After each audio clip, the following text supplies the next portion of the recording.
उसको भी गौर से सुने। और उसके बाद अगर आपकी हिम्मत काम करेगी तो फिर और कुछ तकरीरें हो सकती हैं। अगर हिम्मत काम नहीं करेगी, बस यही दो बात सुन के आप चले जाए, एक बात कुरान करीम की और एक बात हदीस की। इससे ज्यादा मजबूत कोई बात दुनिया में नहीं। कुरान शरीफ के बारे में इतना ही जान लें कि अल्लाह ने फरमाया कि इस किताब में तेरे लिए शिफा है, इस किताब में तेरे लिए हिदायत है, इस किताब में तेरे लिए नूर है, इस किताब में तेरे लिए बरकत है। अल्लाह कहता है किताबुन अनज़लनाहु इलैका मुबारकुन, मैंने आप पर जो किताब उतारी है बड़ी बरकत वाली किताब है। कुछ नहीं पढ़े, सिर्फ घर में रख दे सवाब की नीयत से तो भी सवाब मिलता रहे। रोजाना किताब को देखता रहे, बिनाई बढ़ती रहती है। कुरान शरीफ को अपने सर पर रखे, आदमी बदअकीदगी से महफूज रहे। कुरान को अपने सीने से लगाए और कुरान करीम की दो चार आयतें पढ़े तो फिर देख ले कैसे उसका सीना मुनव्वर और मुजल्ला होता है। अपने बीमार को दवाई बाद में खिलाएं, पहले अपने बीमार के सामने कुरान पाक की सूरे रहमान की तिलावत कर दें। तजर्बे से साबित है कि बीमार के सामने कुरान कोई भी सूरत हो मगर सूरे रहमान अगर पढ़ के सुना दें तो लाखों रुपए की दवाई वह काम नहीं करती है जो सूरे रहमान की तिलावत काम कर जाती है। सुबह सवेरे सबसे पहले कुरान पाक की तिलावत करके अपने काम का आगाज करें, फिर देखें काम की बरकत क्या होती है। मेरी माँ बहन बेटियां सबसे पहले कुरान शरीफ की तिलावत करके तब हाथ में झाड़ू लें, तब बर्तन धोने के लिए वो जाए, वो देख ले कि वो दिन भर काम करती रहेंगी, थकावट का एहसास नहीं होगा।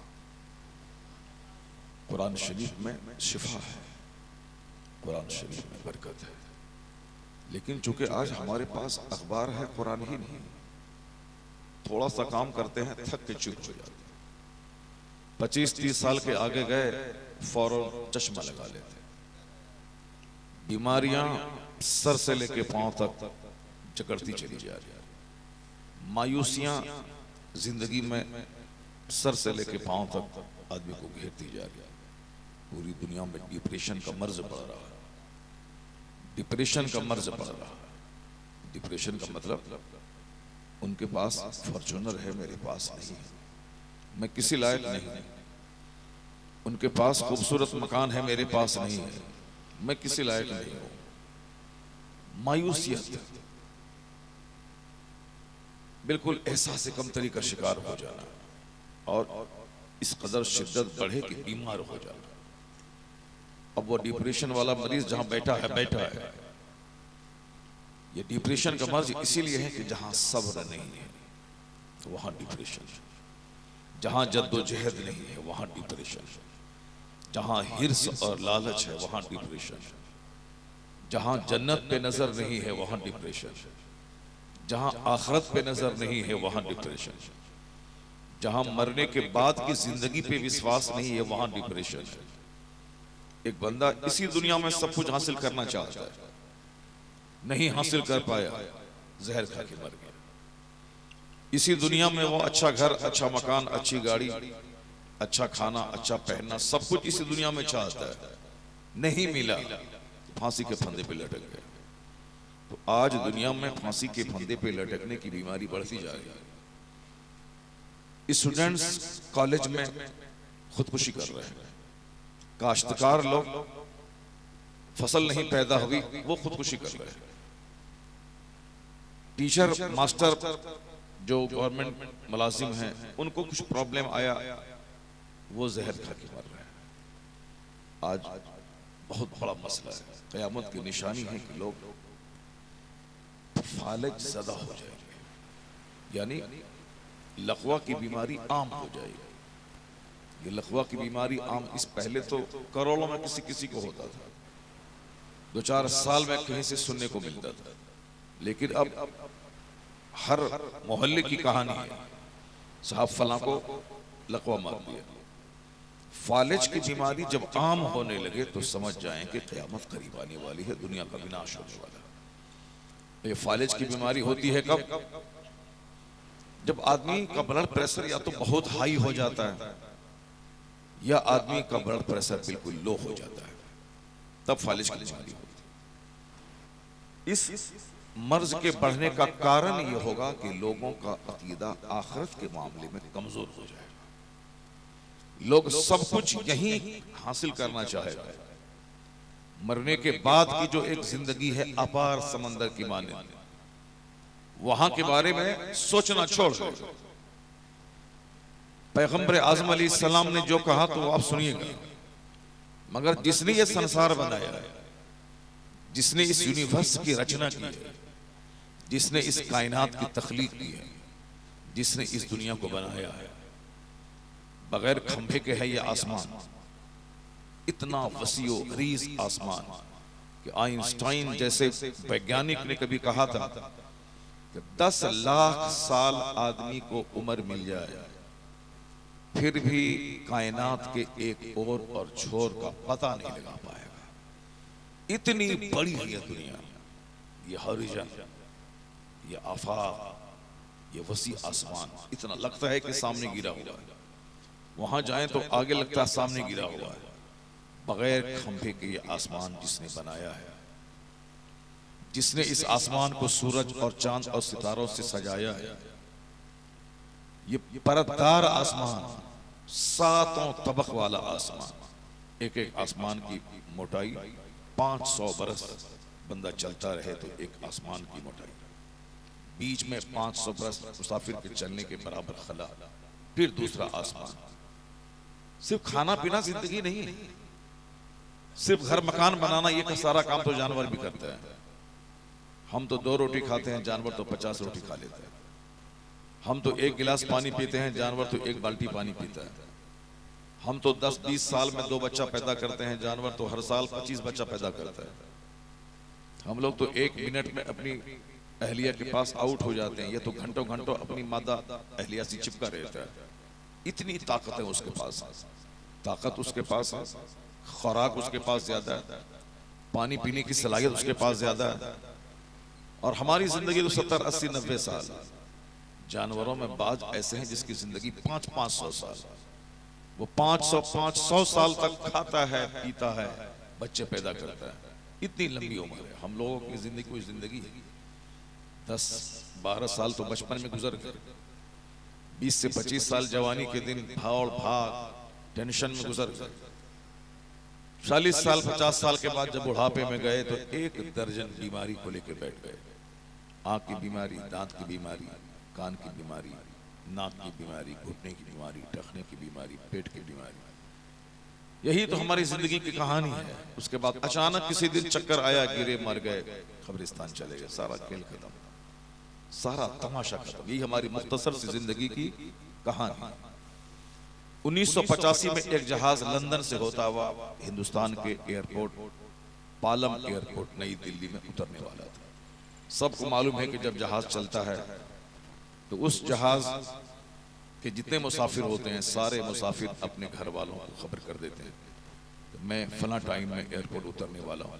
जैसे मैंने खबर किया आज के फला टाइम में हावड़ा रेलवे स्टेशन उतरने वाला हूँ, तो वहां सारे रिश्तेदार उसके पालम एयरपोर्ट पे खड़े हैं दिल्ली में। 300 मुसाफिर उस जहाज पे सवार थे।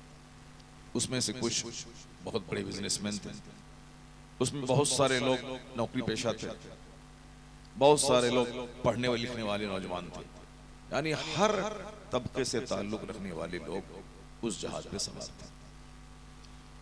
बहुत सारे नौजवान 5 साल से लंदन में रह रहे थे, अब उनको घर आना था, शादी करना था। बहुत सारे लोग 5 साल से अपने बाल बच्चों से अलग थे, उसको घर आना था, अपनी बीवी और अपने बच्चों से मुलाकात करनी थी। बहुत सारे लोगों का बहुत सारी प्रॉपर्टीज हिंदुस्तान में ली गई थी, उसका रजिस्ट्रेशन का मामला था, सारे काम निपटाने का मामला था।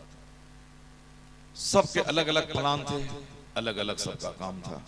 सबों ने घर वालों को खबर किया। दिल्ली एयरपोर्ट पर रिश्तेदार टाइम के हिसाब से पहुंच गए। सर जहाज उड़ा, लंदन से होता हुआ जहाज जब बहरे अटलांटिक के करीब जब वो जहाज गुजर रहा था तो जहाज हादसे का शिकार हो गया।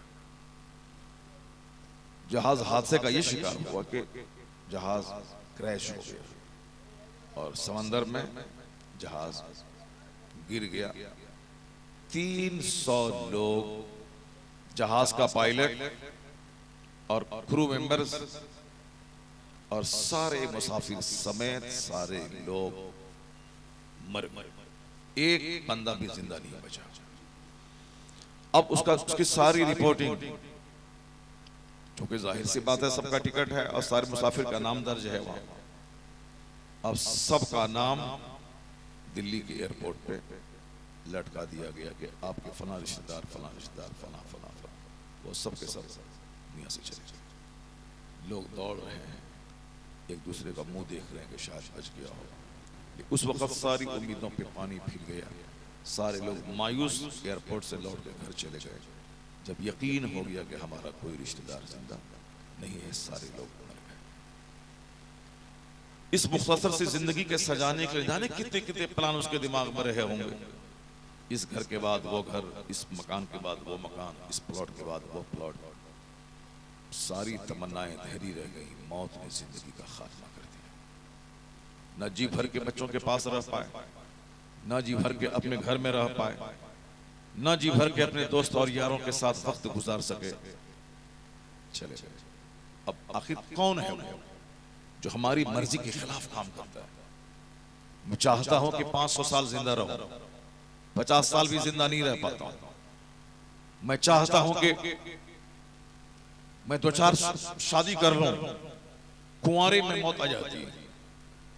मैं चाहता हूं कि हमारे बेटे जवान हो जाए, मेरा पार्टनर बन जाए, मेरे साथ मिलकर काम करें, ढेर सारी दौलत में जमा कर लूं। मगर औलाद होने से पहले या तो मैं मर जाता या मेरी बीवी मर जाती। आखिर हम चाहते कुछ है और हो जो कुछ जाता है। हम चाहते हैं कि मैं यहां से बंबई गया, 5 साल के अंदर मैं अरबपति बन जाऊं, लेकिन जो भी पूंजी थी सारी पूंजी खत्म हो गई, सड़क छाप हो गई। मैं चाहता हूं कि सामने वाले आदमी का मुकाबला करूं, मगर नहीं कर पाता। आखिर कौन है जो मेरी मर्जी के मुताबिक जीने नहीं देता? कौन है जो मेरी मर्जी के मुताबिक काम होने नहीं देता? वो अपनी चलाता है। मैं चाहता कुछ हूं और हो कुछ जाता है। वो कौन है? हजरत मौला अली कहते हैं, अरफ तो रब्बी बेफस्खिल अज़ाइन, मैं अपने रब को पहचान लिया कि कोई मेरा खालिक, मेरा मालिक, मेरा रब है। जब मेरे इरादे टूट जाते हैं, मेरे मंसूबे मिट्टी में मिल जाते हैं, मेरा सारा प्लान धरा का धरा रह जाता है, मैं चाहता कुछ हूं और हो कुछ जाता है, तो वही तो मैं समझ गया कि मेरा कोई खुदा है जो मेरी नहीं बल्कि वो अपनी चलाता है। और इसी को कुरान शरीफ में कहा गया है, इन्नका अला कुल्लि शैइन कदीर। वो हर चीज पर कादिर है।